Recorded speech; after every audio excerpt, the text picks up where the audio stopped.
राम राम दोस्तों, एक बार फिर से आप सभी का स्वागत है हमारे चैनल पर। दोस्तों, सिंदूर औरतों के सुहाग का प्रतीक होने के साथ उनके श्रृंगार में भी सबसे ज़्यादा इम्पॉर्टेंट होता है। लेकिन अगर आपसे यह कहा जाए कि आपके सिंदूर लगाते समय की गई ये गलतियाँ आपके पति को बुरी तरह कर्ज में डुबो देंगे और आपको लकीर का फ़कीर बना देंगे, तो आपको कैसा लगेगा? दोस्तों, घबराने की ज़रूरत नहीं है। यह सब हम आपको डराने के लिए नहीं कह रहे, बल्कि हमारे शास्त्रों एवं पुराणों में सिंदूर लगाने के भी कुछ ऐसे महत्वपूर्ण नियम बताए गए हैं जिन्हें जानने के बाद आप अपने पति के लिए किस्मत के दरवाजे खोल सकती है और उनकी तरक्की दिन दुगनी रात चौगनी हो सकती है। लेकिन वहीं साथ में शास्त्रों में ये भी बताया गया है कि जो औरतें सिंदूर लगाते समय ये गलतियां करती है, उनके पति की उम्र तो कम होती ही है, साथ ही दुर्भाग्य भी उनके दरवाजे पर दस्तक देता है। तो अगर आप भी जानना चाहती है कि सिंदूर लगाते समय हमें कौन सी बातों का ध्यान रखना चाहिए, तो इस वीडियो को आखिर तक जरूर देखिएगा। दोस्तों, आगे बढ़ने से पहले वीडियो को लाइक जरूर कर दें और हमारे चैनल को सब्सक्राइब भी जरूर कर दीजिए, क्योंकि आप बाद में भूल जाते हैं। तो चलिए वीडियो में आगे बढ़ते हैं। दोस्तों, एक शादीशुदा स्त्री की पहचान उसका सिंदूर ही होता है और हिंदू धर्म में कहा जाता है कि औरत जितनी लंबी अपनी मांग भरती है, उसके पति की उतनी ही लंबी होती है उसकी उम्र। इसके अलावा सामुद्रिक शास्त्र में जो 16 श्रृंगार बताए गए हैं, उनमें से सबसे जरूरी श्रृंगार सिंदूरी है, जो न केवल एक स्त्री की गरिमा को दिखाता है, बल्कि उसके पति के सौभाग्य को भी बनाए रखता है। लेकिन आधुनिकता के चलते औरतों ने मॉडर्न बनने की शौक में इस परंपरा को एक तरफ उठाकर रख दिया है। अब या तो महिलाएं अपनी मांग में सिंदूर लगाती ही नहीं है, या फिर तेरी मेरी मांग बनाकर उल्टा सीधा सिंदूर भरने लगी है, और इसकी वजह से उनके जीवन में परेशानियां चलती रहती है और फिर वह औरतें अपने भाग्य को और भगवान को दोष देती है। लेकिन आज का वीडियो देखने के बाद आप जरूर समझ जाएंगे कि हमारी ही गलतियां हमारे कर्मों का निर्धारण करती है और हम ही पर भारी पड़ती है। पुराणों में बताया गया है कि जो औरतें सिर धोने के तुरंत बाद सिंदूर लगा लेती है या फिर गीले बालों में सिंदूर लगाती है, तो ऐसे में उनके पति कर्ज में डूबने लगते हैं और उनके काम धंधे भी ठप होने लगते हैं।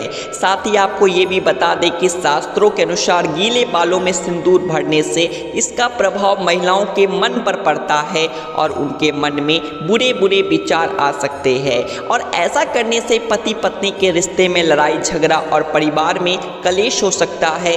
औरतों को हमेशा अपने बाल धोने के बाद सुखाने चाहिए और उसके बाद ही अपनी मांग भरनी चाहिए। दोस्तों, शास्त्रों में ये भी बताया गया है कि फैशन में महिलाएं अलग अलग बनावट के कपड़े पहनने लगी है, उसी तरह सिंदूर को भी अपनी सहूलियत के हिसाब से तेरी मेरी मांग करके लगाने लगी है, जो कि बिल्कुल अनुचित है। सिंदूर लगाते समय महिलाओं को यह ध्यान में रखना चाहिए कि सिंदूर हमेशा नाक की सीध में ही लगाया जाता है। जो औरतें तेरी मेरी मांग निकालकर सिंदूर लगाती है, ऐसी औरतों के पति की सफलता में कई रुकावटें आती है और उनके कोई भी कार्य सफल नहीं हो पाते। और दोस्तों, जो औरतें अपनी मांग के सिंदूर को अपने बालों से छुपा लेती है, तो ऐसी औरतों के पति को समाज में सम्मान नहीं मिलता और समाज में उनकी छवि भी लोगों के बीच में छिप जाती है। लोग या तो उन्हें पहचानते नहीं है या फिर उनकी एक गलत छवि लोगों की नज़रों में बनी रहती है। शास्त्रों में यह भी बताया गया है कि औरतें अक्सर अपना सिंदूर दूसरी औरतों को लगाने के लिए दे देती है या फिर दूसरों से मांग का सिंदूर अपनी मांग में भर लेती है। अगर आप भी उन्हीं औरतों में से हैं जो अपना सिंदूर किसी दूसरी औरत को लगाने के लिए देती है या फिर किसी और का सिंदूर अपनी मांग में लगा लेती है या किसी और की बिंदी लगा लेती है, तो आपके पति का सौभाग्य आप खुद ही दुर्भाग्य में बदल रही है। कभी भी किसी और की बिंदिया या सिंदूर मांग कर लगाने से हमारे पति के जीवन में भी वही दुख और तकलीफ आने लगती है जो उस स्त्री के जीवन में होते हैं। और अगर आप अपनी बिंदी और सिंदूर किसी और को लगाने के लिए देती है तो इससे आप अपना सौभाग्य उस स्त्री को खुद ब खुद दे देती है। तो इसीलिए आप अपने किसी भी चीज़ को दूसरों को दे सकती है या दूसरों से मांग कर कुछ भी इस्तेमाल कर सकती है, लेकिन अपनी बिंदी और सिंदूर को किसी को देने और किसी से लेने से पहले 1000 बार जरूर सोचिएगा। दोस्तों, पुराणों एवं शास्त्रों में ये भी बताया गया है कि सिंदूर लगाते समय हमें किन बातों का ध्यान रखना चाहिए। शास्त्रों के अनुसार औरतों को हमेशा नाक की सीध में लंबा सिंदूर लगाना चाहिए। माना जाता है कि औरत अपनी मांग जितनी लंबी भरती है उसके पति की आयु भी उतनी ही लंबी होती है और उसकी तरक्की के रास्ते भी खुलते चले जाते हैं।